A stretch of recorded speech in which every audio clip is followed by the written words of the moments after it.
From LinkedIn News, I'm Leah Smart, host of Everyday Better, an award-winning podcast dedicated to personal development. Join me every week for captivating stories and research to find more fulfillment in your work and personal life. Listen to Everyday Better on the LinkedIn Podcast Network, Apple Podcasts, or wherever you get your podcasts. From LinkedIn News, I'm Jessie Hempel, host of the Hello Monday podcast. Start your week with the Hello Monday podcast. We'll navigate career pivots. We'll learn where happiness fits in. Listen to Hello Monday with me, Jessie Hempel, on the LinkedIn Podcast Network or wherever you get your podcasts. Hello, my friends, and welcome to another exciting episode of Negotiate Anything. This show is produced by the American Negotiation Institute, and with over 5 million downloads and listeners in over 180 countries, listeners just like you have made this the #1 negotiation podcast in the world. Hi. My name is Kwame Christian, and I am the founder and CEO of the American Negotiation Institute. Here at ANI, we believe that the best things in life are on the other side of difficult conversations, and we are passionate about providing you with the best content that will help you to make your difficult conversations easier, both at work and at home. Lastly, I want to remind you that we offer consulting and conduct trainings, both virtually and in person, all around the world. Our focus is in 3 main areas. First, negotiation and conflict resolution. Second, leadership. And lastly, diversity, equity, and inclusion. Check the link in the description below to learn more about how we could work with you and your team. And now, without further ado, let's jump into the interview. Quincey, thanks for joining us today. Thank you for having me. Now, it's my pleasure, my friend. So how about you get us started by telling us a little bit about yourself and what you do? Awesome. Thank you very much. Well, my name is Quincey Penn. My pronouns are he, him, his, and I am a diversity, equity, and inclusion specialist. And so with that, I work with various companies on helping them with their diversity, equity, inclusion initiatives and programs, assessments and tools of that nature to really help with the efficiency of their work environment. Well, I would assume you're pretty busy then, because that's a very, very, very important work. And so before we get into this, I also want you to shout out your PhD, because that is a really important piece of work. And I think it'll give us good context for the upcoming conversation. Awesome. Yeah. So I'm actually graduating this May with my PhD in leadership. Yes. Very excited. And so my dissertation is looking at how intrinsic and extrinsic motivational factors impacts the workforce job satisfaction, which ultimately leads to the desire to be retained or not. And so an aspect that I look at is diversity characteristics and how diversity characteristics can impact one's perception of those intrinsic and extrinsic motivational factors within the workplace that then outputs their job satisfaction. So specifically, how can we intentionally address folks' work motivation, which will then lead into their job satisfaction and then form their desire to be retained or to leave. This is incredible. Yeah. And I mean, the timing of this is perfect for you, because with the Great Resignation, people are like, what do I do about this? Well, now we have the answer. We call Quincey Penn. Right. That is the answer. So everybody, links in the description below for this podcast. So let's jump into it. So in this episode, we're going to focus on the unique aspect of diversity, equity, and inclusion that addresses age. We're living in a time where there are more generations in the workplace than ever before. And I know a lot of our clients have been struggling with that transition. How do we manage these diverse perspectives as it relates to age? And this is really interesting. So, Quincey, how about you just start off by setting the stage when you think about what the situation is right now with the multi-generational workplace? How would you describe it? So I really like to make it simple, and I have a formula that I feel like everybody can kind of agree with. A formula that you have inputs and you have outputs. You have cause and you have effect. In the scientific world, we call it you have independent variables and you have dependent variables. And so it's looking at how we can manipulate the independent variable, the cause, to then get the dependent variable of desire, the output. And so right now, we're recognizing we're seeing retention, right, as far as the Great Resignation, and that's going to be the output. And we cannot really directly address the output, but we really have to be more focused on addressing the input, the independent variable, as far as figuring out what is the cause of this potential resignation. right? And so I have it breaking down is that your cause is going to come down to motivational factors that people experience within their job. So essentially how one perceives these intrinsic and extrinsic motivational factors within the workplace will then determine their output or determine their culture or determine their job satisfaction within the job. And then we have a thing called covariate variables in the scientific world. And so covariate variables speak to the things that impact the dependent variable. So things that impact the input. And so with the input or the independent variable being intrinsic and extrinsic motivational factors, a covariate variable is going to be diversity characteristics, because one's diversity characteristic can then impact the way that an employee perceives these motivational factors in the workplace that then impacts their outcome of their culture.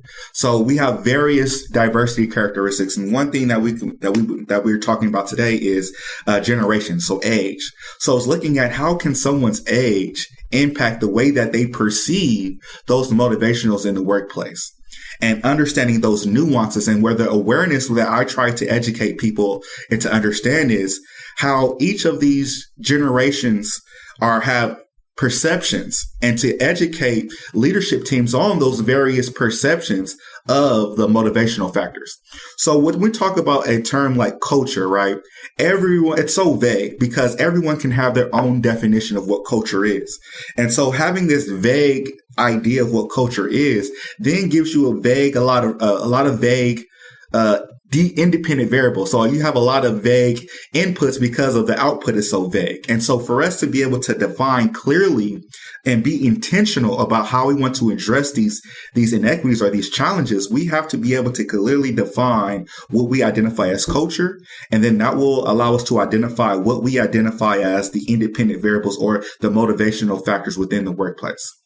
Oh, this is really, really, really interesting, because I like this formula. And so let me take a step back and summarize really quickly, because the motivational factors are the cause that leads to the effect, which could be the resignations that we're seeing, the Great Resignation. But what was interesting is that you said that the motivational factors are going to be based in large part on one's perception, and one's perception is going to be based on large part on these diversity characteristics.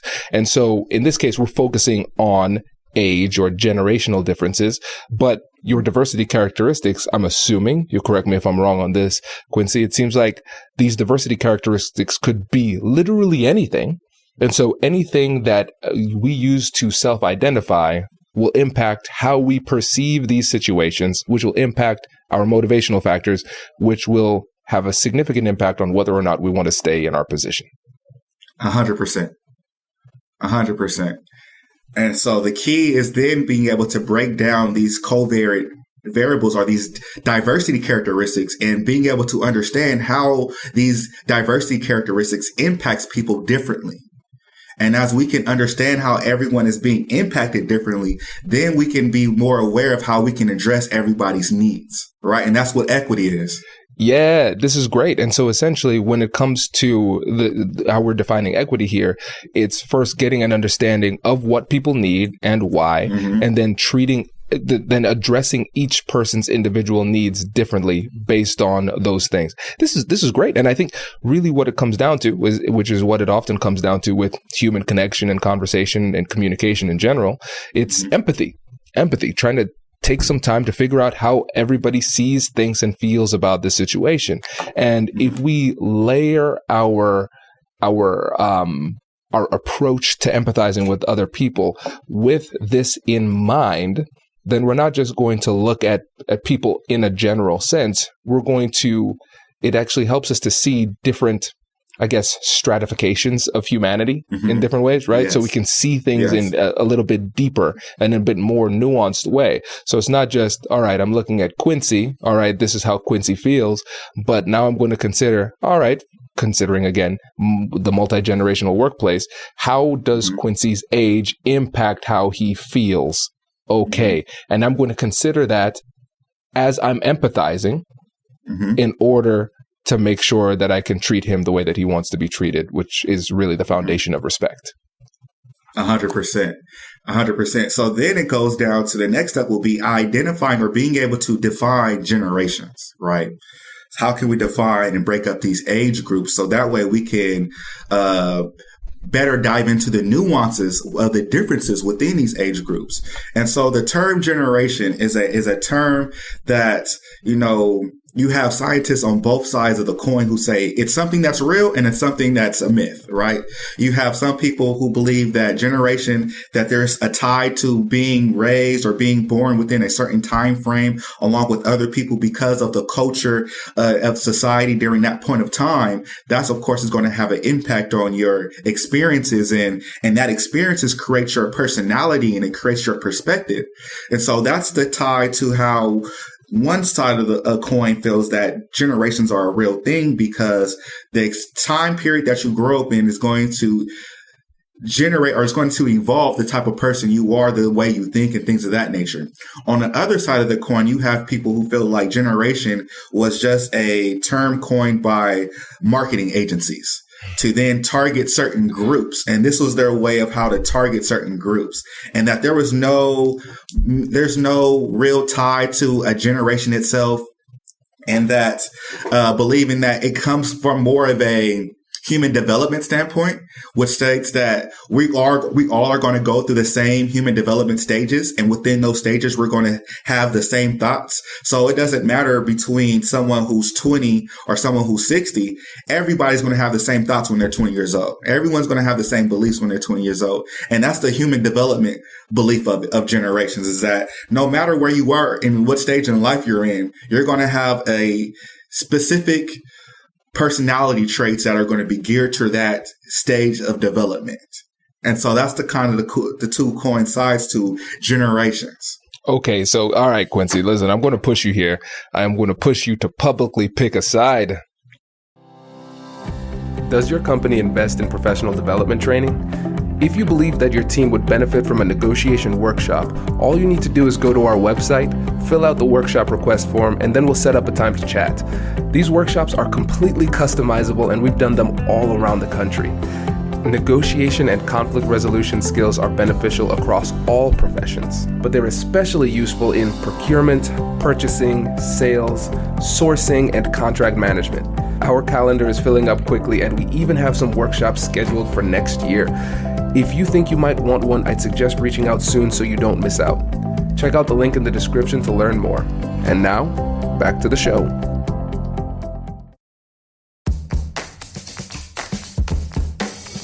Hey you, I'm Andrew Seaman. Do you want a new job? Or do you want to move forward in your career? Well, you should listen to my weekly show called Get Hired with Andrew Seaman. We talk about it all, and it's waiting for you, yes you, wherever you get your podcasts. Brace the rudders! Raise the sails! Raise the sails! Captain, an unidentified ship is approaching. Over. Roger. Wait, is that an enterprise sales solution? Reach sales professionals, not professional sailors. With LinkedIn ads, you can target the right people by industry, job title, and more. We'll even give you a $100 credit on your next campaign. Get started today at linkedin.com/marketer. Terms and conditions apply. Yes. So I'm going to be biased in that. And I believe that we do have generations. I believe in generational differences. I believe that a time period that we grow up in, the things that happen change and impact the way that people are. So right now, specifically, we have 4 different generations in our workforce. We have our baby boomers. We have our Generation X. We have our millennials, or Generation Y, what people might call it. We have our Generation Z. And the next is going to be Generation Alpha. But those aren't folks that we're really considering right now because they're not near our workforce, right? Generation Z is around, and that's another thing. The year cutoff of what generation is going to be subjective. right? Because usually these generations are going to be about a block of 15 to 20 years in a sense, but when exactly that block begins is going to be subjective based upon the researcher or so on. And so for me, I have Generation Z, that cutoff is like 1997 to 2015, right? And I classify millennials as 1980 to 1996. I classify Gen Z from 1960 to 1979, and I classify baby boomers from the 1946 to the 1959. So these are going to be my personal breakdowns of how I view and classify these generations. And knowing that right now we currently have 4 generations in our workforce, which is going to be those baby boomers, Gen X, millennials, and Gen Zs. So now we are going to view motivational variables differently, but we have still yet to define what those motivational factors are, right? And these motivational factors is what I identify as culture. Because again, talk about culture. I really think that culture is a feeling, right? Culture is how you feel about a situation. And so I have 11 characteristics that will be included into, or that will be recognized as the motivational factors. And I get these 11. I really have a theoretical framework of human behavior, because it sounds, for human behavior, these are going to be innate things that we have about ourselves that will work across industry. And so I use Heisenberg 2-factor theory of understanding that we have content and context variables that attribute to one's job satisfaction. And with these content and context variables, it also can be recognized as intrinsic and extrinsic variables that essentially contribute to one's job satisfaction. And so you have 5 intrinsic variables, and those 5 are going to be achievement, advancement, recognition, responsibility, professional growth. And then we have 6 extrinsic factors, which are going to be organizational policy, administration, salary, status, job security, and interpersonal relationships.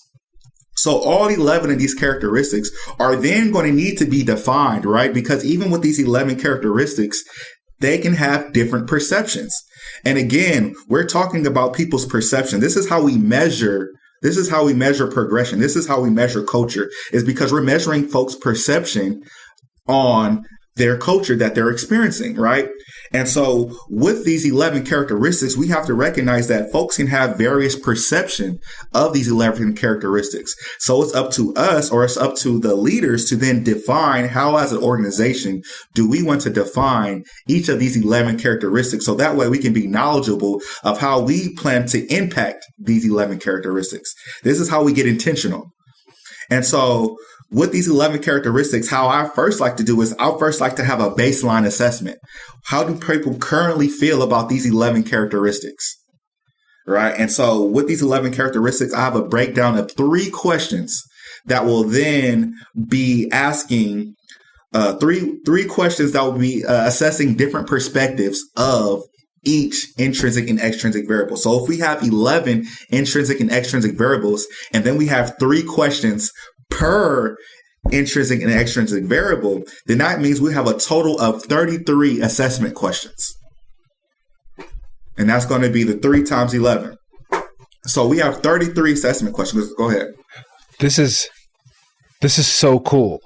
This is so cool. So yes, I know my listeners probably know this, but I'm a lawyer by trade, but my background is in psychology. So this is endlessly fascinating. It makes a lot of sense, because what I'm realizing here is when it comes to, for instance, this assessment, we're focusing on these intrinsic and extrinsic variables as it relates to the different perspectives in the generation. And so what I'm realizing here, and Quincy, you tell me if I'm off on this, it's sounding like different people in different generations could look at the exact same thing and feel very, very differently about it. And so coming to an objective conclusion about these things is impossible because it's going to be modified by our generational perspective, amongst other things. Yes. Wow. And taking this a step further, then when we think about this in the context of diversity, equity, and inclusion, making sure everybody feels included, we're recognizing that an organization, let's say that's been in existence for 50 to 100 years, the organizational culture needs to shift as the people within the culture change. So yes, we talk about race, gender, sexual orientation, those type of things. I think within the diversity, equity, and inclusion sphere, that's where a lot of the focus is given. But it's sounding like, based on what you have discovered in your research, that when we're considering culture, we also have to consider the fact that we have 4 generations in the workplace. And if we're not renegotiating culture on the topic of generational inclusion, we're going to be missing the boat. Yes. And that's exactly what we see today as in a Great Recession, is that we're seeing a lot of people missing the boat. And how we get to this point is because our workforce is catered towards the dominant culture. Just like everything, right? A dominant culture is going to have the power to then put their ways, their thoughts, the way they want things on everyone else. And so when you have one way that you mark your dominance is by being the majority, right? So automatically you have these groups who become the majority who gain this dominance. So before, you had the baby boomers, who are recognized as one of the largest generations ever, right? So they created a workforce that essentially everybody had to then adapt to because they were head honchos. They had the opportunity to set the standard. And then you had Gen X come in. And then with Gen X, because they weren't as big as a generation as baby boomers, they had to really adapt. And this is how we can really talk about the nuances of each generation, right? With baby boomers, this is traditionalist. They are accustomed to this was big time for military as well. So during this generation, they're accustomed to taking orders and not saying anything back, but taking orders and doing.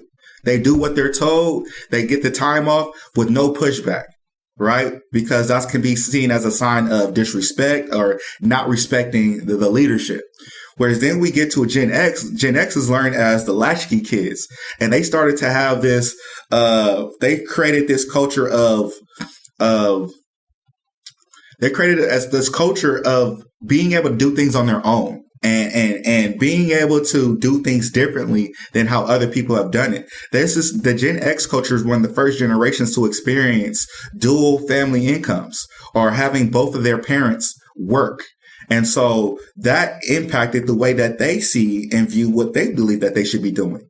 Right. And then you have a millennial generation who is coming in and sees things a different way. And mind you, the millennial generation also just became the largest generation ever.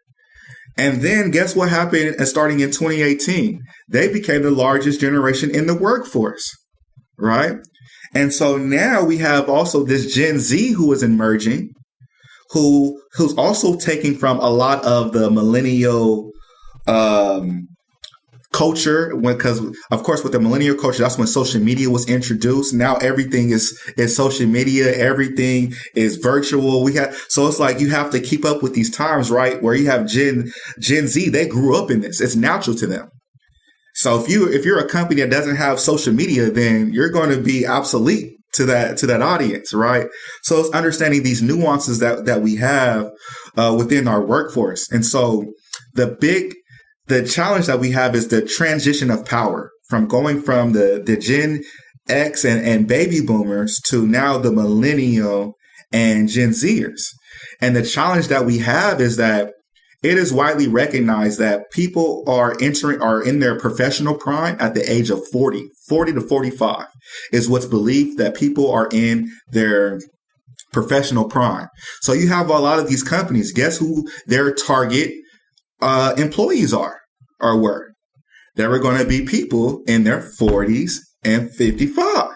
So guess who that's going to exclude? That's going to exclude people who are younger than that. Well, that also means that we're going to be excluding the largest number of people that we have in our workforce.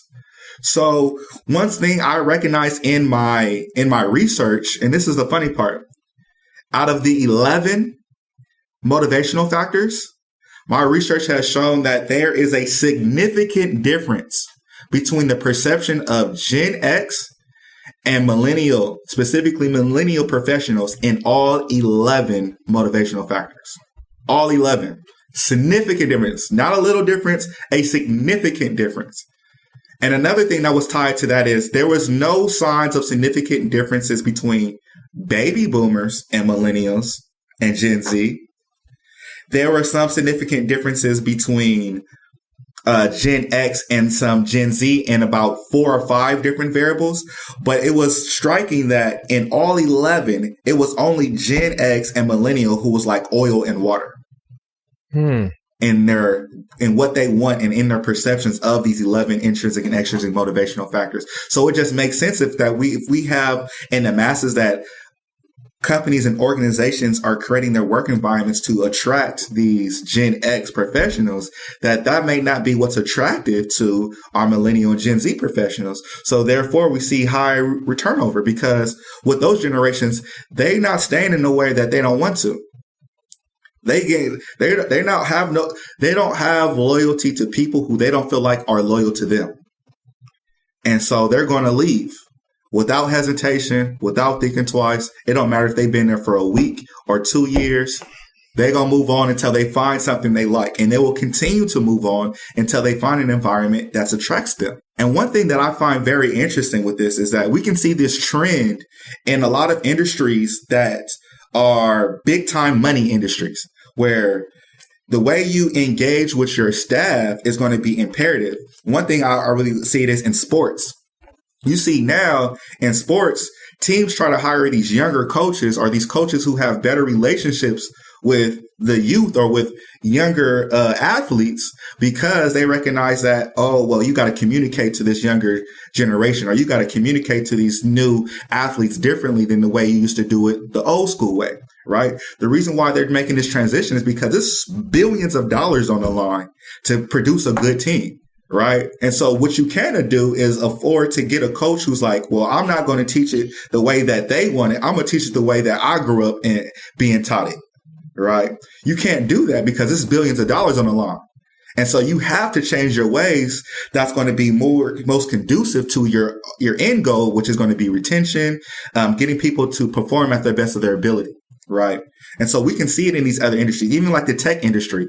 Like you can be, if you know your stuff, you can be 15 years old and dominate if you know your stuff. We see in gaming industry pick up, right? We're seeing 12-year-old millionaires because they're really good at gaming.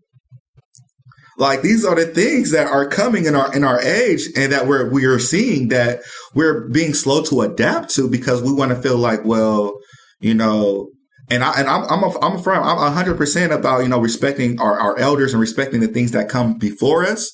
But it's also about being able to identify and respect what's coming and trying to get ahead of that to ensure that, hey, even though we have a diverse population, what is our real target audience right now for employees? Who are we really trying to attract? Who's really leaving right now and that's impacting our organization? Who's going to be the future of our organization? So a lot of these things that I'm speaking to, we haven't even began to see the beginning. We're just scratching the surface of the problem. It's really going to be impacting us 10, 15 years from now when all of Gen X is moving on. Who's those companies going to have for the concession? They didn't prepare no one down the line. They don't have no one who's been working for that company 10 plus years anymore. Wow. So you're going to have to get someone from the outside, right? These are the things that we're accustomed to, like your CEO or you have higher up people in leadership who's going to have worked with the company for 15, 20 years. I go to companies and they have people who work with them for 40 plus years. Those aren't things you're going to see anymore. And now it's about how can you attract and keep these folks, even if it's for 5 years. 5 years may be seen as a plus. Like if we could keep somebody for 5 years, that's a win. If we can switch them to 10 years, that's even amazing. So how can we start being more intentional of how we want to retain our employees, especially our best talent, especially our young best talent that's going to help us but the longevity of our company and have continuity within the work that we're doing. So that way we feel comfortable, these organizations feel comfortable putting the leadership reins in the hands of these individuals who've been working with their company for several years, opposed to someone who's new or who's never been working with their company, who's an outsider. We're not really building up that continuity. This is incredible. Okay. So Quincey, what piece of advice would you give companies who are now realizing this is a problem that is just getting started? They might have thought that we are at the like at the peak, but really we are at the valley. It seems like it's going to become more of an issue as time goes on. So what is one thing that companies can do to start to begin to transition in a way that creates a workplace that's more inviting, welcoming, and inclusive of people of all generations? I'll say you have to develop an appetite for feedback. Oftentimes that may be some leadership team's biggest hang up, is that they don't really want feedback because they feel like what they're doing is good enough, or because of what they've been doing for so long that no, I'm not going to change it up to try to market to a younger audience, because when someone hears a younger audience or they think of a millennial audience, they have this tag of this person is young, this person is a child, this person doesn't have experience, this person is inexperienced, right? And we got to get rid of that tie, that label, right? And that goes into having diversity, equity, inclusion, about eliminating labels.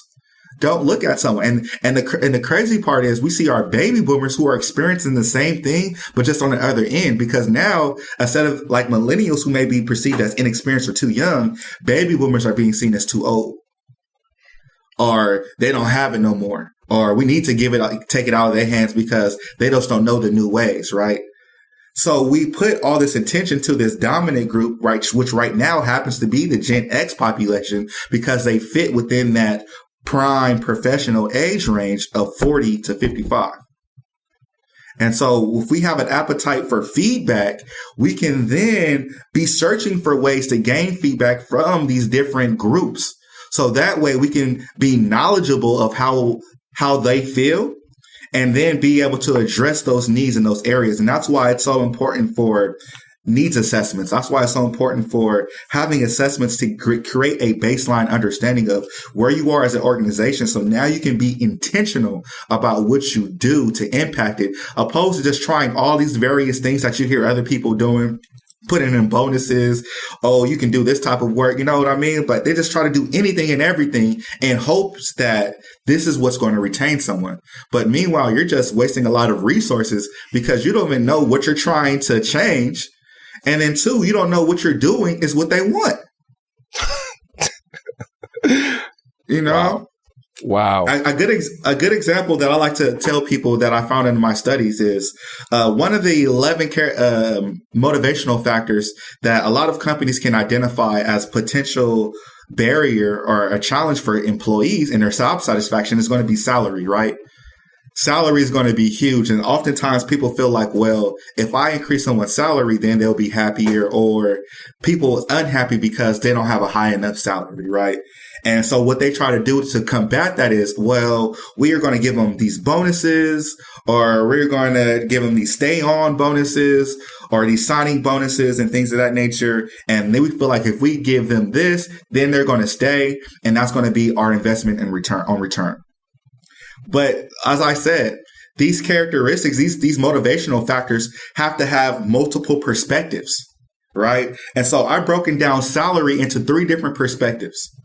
I've broken down salary into one perspective of, do you feel like you make enough? Do you feel like you make adequate money when you're comparing yourself to your colleagues or to someone else who does the same position as you, right? Do you think you're compensated fairly when compared to other people who do the same job? So that's one facet. Another facet I asked is, do you think you get paid fairly for the amount of work you produce, right? And that's going to be different because someone might say, well, I produce X, Y, and Z. I produce more than what my counterpart produces. So therefore, I believe I deserve more. Right. And then I asked them this third question. Do you feel like you make enough money to live the life that you deserve? To have the lifestyle you deserve. Right. And then within an assessment, I can assess the ratings of these 3 things so I can see them how they feel about the aspects of salary. In my research, I recognized that people rated high in agreements that they felt like they were equally compensated when compared to other peers. So that was rated high. So they didn't feel like they were paid differently or worse than the next person. Then when asked the question, do you feel like you get paid adequately for the work you produce? They scored a little bit lower on that one. Because some people feel like, well, I'll produce a lot of work, but no, I don't really feel I get paid to the level that I produce. Now, the lowest rating of all those was, do you get paid enough to live the lifestyle you deserve? And I specifically asked the question, deserve opposed to want, right? Because you can have people who want to be a millionaire, but it's like, do you deserve to be a millionaire for all the work that you do? You know what I mean? And then so I asked this question, deserve, because it's one thing to feel like I don't live the life I want. And it's another thing to feel like I don't live the life I deserve. Because then you feel cheated out of. Wow. Right? Wow. Oh, this is good. Now, salary oftentimes is connected to work-life balance or someone's lifestyle, right? And oftentimes people feel like if I gain more money, if I get more money, if I have a higher salary, there's more pleasures I can now indulge in for my personal life. Whether that is, I can now go on multiple vacations with my family. I can now purchase a home. I can do these extra things that this money is going to give me. But at the end of the day, it's really pointing at having or enhancing your lifestyle. So when you have companies who are thinking about, well, if we know people have a problem with their salary, then they think, well, can we afford to give someone a raise in salary that's actually going to be impactful to move the needle of them being retained, right? Because it's not like giving someone a 25-cent increase for an hourly worker or giving someone a $5,000 increase for a salary worker is going to move the needle as far as them being satisfied or unsatisfied with their salary, right? But yet you'll have companies like, all right, we're going to give $500 signing bonuses.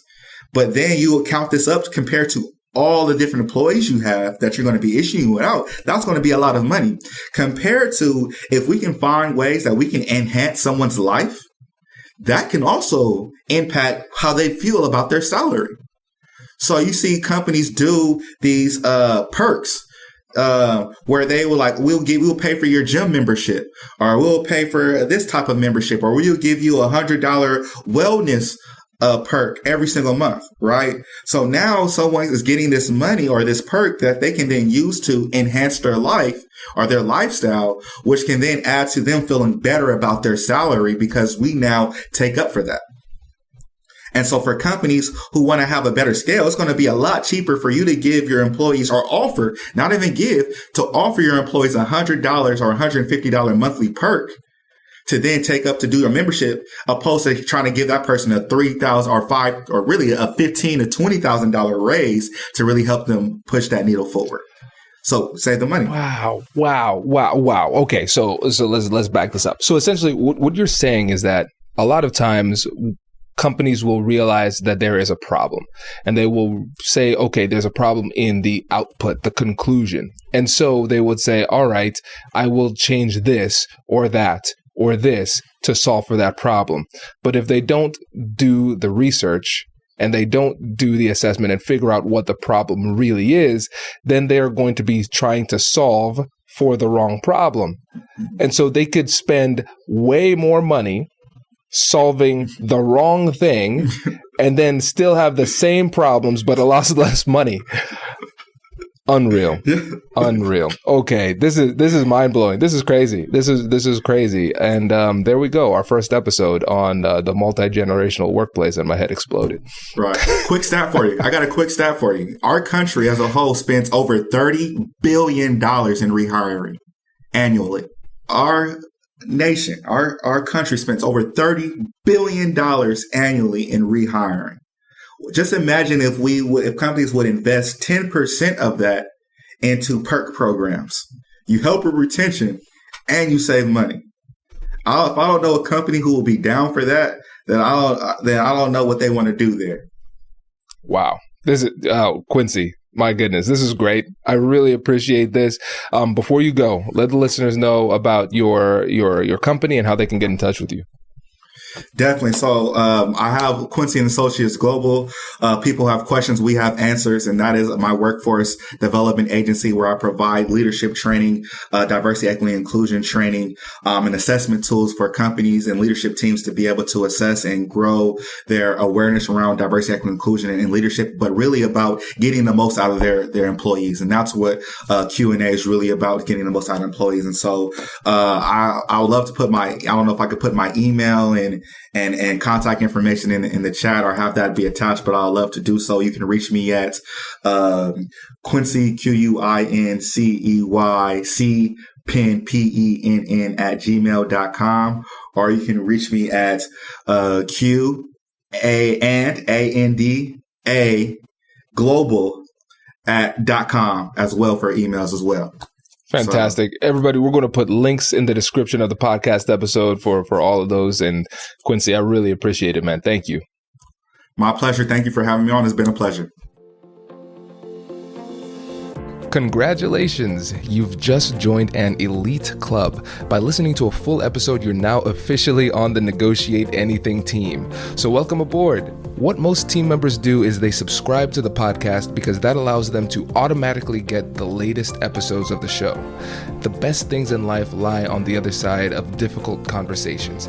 Keep learning, keep practicing, and keep getting better.